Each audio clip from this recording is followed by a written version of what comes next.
Tubaramutse bakunzi ba televiziyo Isanganiro kaze murano makuru agizwe n'ingingo nkuru zikurikira. Leta y'u Burundi igiye gushengeza abakoze ubwicanyi ku mutumba Vugizo zone Gatumba intara ya Bujumbura.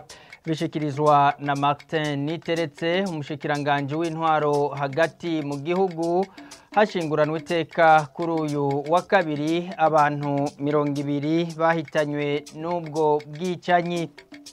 Uburundi ntibufise gushika ubu ukungene butunganya amadeni vyemezwa n'umushikiranganje w'ikigega ca leta higwa kuri uyu wa kabiri n'inama nshingamateka integuro y'itegeko risubiramwo itegeko rigenga amadeni ya leta ryo mu mwaka w'ibihumbi 2016. Idonido ni murano makuru twongera kubaramutsa tubaha ikaze.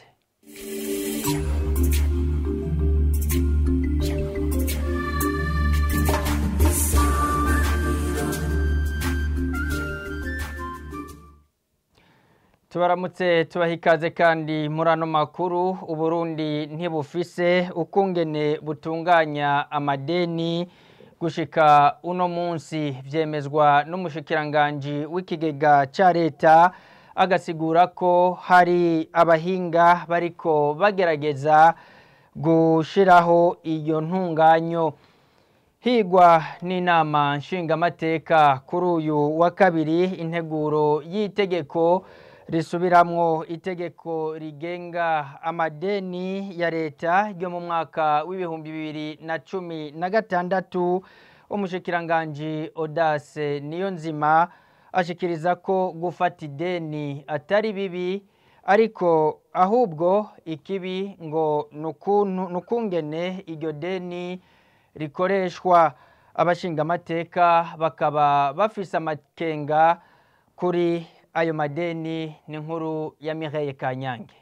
Ugusubiramwo ibwirizwa rigenga amadeni ya leta yo mu kwezi kwa gatanu 2016 vyatumwe nuko ngo hari utunenge muri utwo ngo nuko iryo tegeko riterekana koko ukungene nk'amashira hamwe leta ifisemwe imitahe akwiye gusaba amadeni aho ngo ni mu gihe ivyo gusaba amadeni kuri ayo mashira hamwe bibwirizwa guca mu minwe y'umushikiranganje w'ikigega ca leta. Iryo tegeko kandi ngo ntigerekana uko ingurane n'amadeni abahebewe nk'amashira hamwe atangwa nkuko icegeranyo c'umugwi wiga ivy'ubutunzi mu nama nshingamateka kivyerekana. Mu mpera z'ukwezi kwa gatandatu uno mwaka amadeni leta yafashe hanze arenga imiliyaridi 1681 y'amarundi, nayo amadeni amashira hamwe leta ifisemwe imitahe yafashe mu gihugu hagati mu mpera za Kigarama umwaka uheze arenga imiliyaridi 564 z'amafaranga y'amarundi. Higwa kuri uyu wa kabiri iyo nteguro y'itegeko risubiramwo itegeko ryo mu 2016, bamwe mu bashingamateka baragaruka ku kibazo c'ingene leta idafise ukungene itunganya amadeni fata ico bita stratégie de gestion de la dette publique mu gifaransa. Nyakuba mushikiranganje yavuze yuko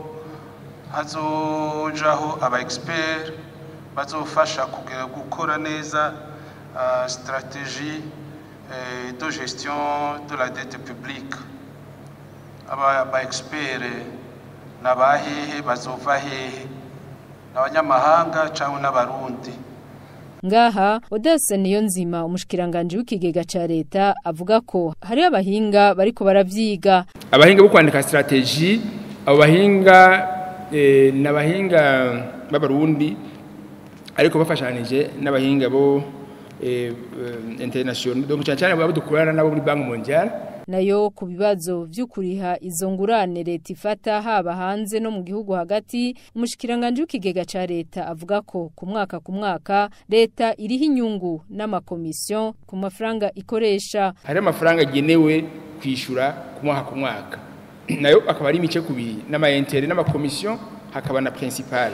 Ayo maintere n'amakomission rero muyasanga muri budget na mwabonye muri budget itwiye ko nkaje yejo nk'ubu ndabibukije muri budget turabona biraboneka yuko kuri dette extérieure tuzoriha ama intérêt ya 31 milliards kuri dette intérieure ama intérêt 210 milliards kuri principal zo kwishura miliyari 64 kuri dette extérieure hanyuma ku dette ku madeni hagati mu gihugu bimede 560 ibiro ku mwaka iri niryo deni twa dufise uyu mwaka twishura. Udase niyo nzima amenyesha kandi ko ikibi atari gufata ideni ngo ingorana ahubwo nukwerekana neza uko iryo deni riba ryakoreshejwe. Inyuma y'ibibazo bitandukanye ku ikoreshwa ry'amadeni leta ifata, abashinga amateka 108 nibo bemeje iyo nteguro y'itegeko.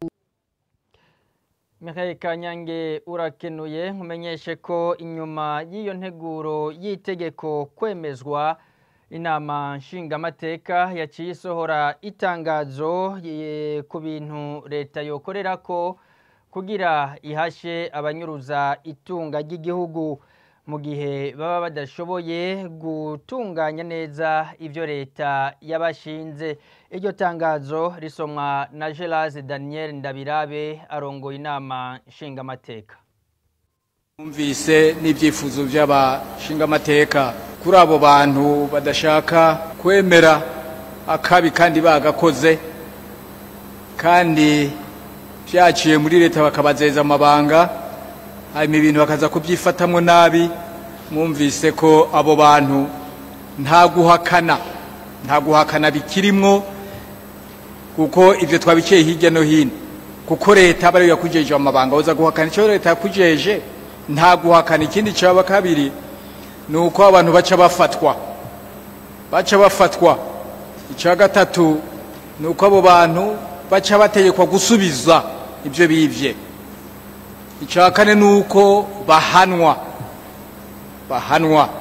Icya gatanu nuko batangazwa mu mbonesha kure bakamenyekana no mu nyandiko hose ku masitade hose bakabashira kugira ngo bamenyekane. Icya gatandatu nuko nibyo bazoba bafise bazoca byose babibambura mu gihe banse gusubiza baca bibambura byose. Ubwindwi bagaca barungika iwabo kwicara iwabo. Ubw'umunani nta hantu na hamwe bemererwa gukora no muboneje ntibajayo nayi iwabo ntayo bashinga. Bavuze ko nazo bari kuba maraya babo ko nayo bazoyazurayo bakayakurayo. Ibyo bintu bazoba bafise nabyo bigafatirwayo. Cyo nacyo twari twacibagiye kandi ari nyamukuru. Daniel Gelaze Ndabirabe n'umukuru w'inama nshingamateka.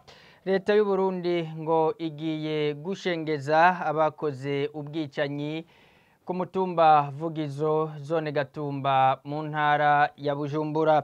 Bishikirizwa na Martin Niteretse umushikiranganje w'intwaro hagati mu gihugu hashinguranwe iteka kuri uyu wa kabiri abantu 200 bahitanywe n'ubwo bwicanyi mw'ijoro ryo kuwa gatanu uheze. Avuga ko intambara yahagaze mu Burundi agafata abakora ububisha mwenubwo nk'abakora iterabwoba.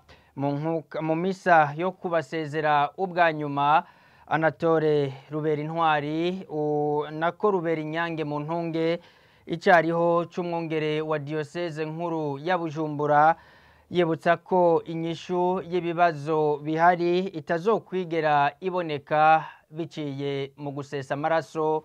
Iyi nkuru ni ya Francine Ndeho kubgayo. Turi kw'isengero ya Katolika yitiriwe Umweranda François Xavier yo mu Gatumba ahakorewe imigigwa yo gusezera ubwa nyuma ababo mu marira y'umubabaro abari mu miryango y'ababuze baza umwe kunamira irya nyuma abashengeye bose hamwe abari ngaho ni 19 abanyagihugu basize ubuzima mu gitero c'ivugizo mu nkoka ya misa icariho c'umwungere wa diocese Katolika nkuru ya Bujumbura Musenyeri Anatole Rubera Inyange yasavye ko ibyabaye bitosubira. Iri bara dusamana risubire kuba dusabira abicanyi rero bahinduke, abakoze iri bara bahinduke bagaruke mu nzira y'urukundo n'umuvukano, basubize bigwanisho hasi bikebuke bigaye ntitunanirwa kugendera umuvukano. Nyabuna dufatane mu nda aho kujyana. Ico twomenya iyi si ni indaro twese tugenda turi mu rugendo twese twaka indaro muri iyi si nayo mu rugendo turimwo ntamvo nimwe yo kumarana ishobora kubaho ahubwo mu rugendo turimwo tugende dufatana mu nda. Inyuma y'imisa bagiye gushinguranwa iteka mu itongo ry'abapfuye riri ku mutumba wa Nyarubondo ku izina rya leta y'u Burundi. Umushikiranganje w'intore hagati Martin Teretse akaba yasavye abanyagihugu gutekana baze baranamenyesha igihe cose bagize ico bikeka. Yanemeye ko abakoze ubwo bwicanyi bazofatwa. Kwica abana b'imyaka 2 umwaka umwe yo niterabwoba. Umama ukabona ko yibungenze agakoma induru uti nukuri mbabarira ukahemuka umwishe babura kigongwe nta n'izina twobaha twemanga ko abantu n'imitima atayo bagira by'ukuri niterabwoba kandi ni crime contre humanité byaha bitagirirwa ikigongwe. Leta y'u Burundi turiteguye munyamiramabi no mu butungane gushengeza abo bantu iyo bari hose baba ari kutaka bwundi haro benshi bakora ivyaha bagashavuga ngo turakwefye ntibizokunda abatuzobarondera mpaka bose tubafashe baba babikoze n'ababipangiye hamwe. Abantu 200 haguriyemwe abana nibo baguye muri ico gitero civugizo muri zone ya Gatumba ni mu ntara ya Bujumbura harimwo umupolisi umwe muri ako gace kegereye urubibe Uburundi buhana na Republika Iharanira Demokarasi ya Kongo. Umuharire Tabara uvuga kugwanya leta y'u Burundi akaba ari wiyitiriye ico gitero ubicishije ku rubuga rwabo rwa Twitter ubu witwa X. Televiziyo Isanganiro irahojeje imiryango yabuze. Mu gisata cy'ubudandaji turangiza ano makuru, bamwe mu badandaza bakorera mu isoko ya Kotebu mu gisagara cya Bujumbura baridoga ko batariko baronka abaguzi muri iyi minsi mikuru nk'uko vyahora mu myaka iheze. Bavuga ko bariko bakora bahomba bakibaza ko biva ku bukene bw'igitoro. Sheila Irambona. Abakiriya haje kamwe hera abantu ubona ko bagaragara nga ni hatari. Ni abantu barashomeye cyane. Bica bigaragara mu isoko umuntu turicara tukabura abakiriya. Abo ni bamwe mu badandaza bakorera mu isoko bitiriye Kotebu. Isoko riri mu komine Ngagara muri no misi mikuru ihereze mwaka. Abadandaza baridoga ko abakiriya bataza ku bwinshi ugereranije no mu myaka yahera. Ubukene bw'igitoro ngo buboneka mu gihugu ubutuma abakiriya batemera gutanga amahera yo kwiyunguruza gushika muri iryo soko, bamwe bakemeza gukora bahomba. Bimeze umwaka abaro badushorera batubwira ati ibitoro ntavyo. Abaro badushora kenshi bazana imodoka ziwabo. Ono ibitoro ntavyo. Abavuga rero badushorera itagisi bavuga yuko itagisi cyaba bazimba ku itagisi bere gitoro babakirose mu buryo butandukanye. Abakiriya ntibashobora kuboneka neza kubera bataronka uburyo bwo kwiyunguruza ngo baze gusuma.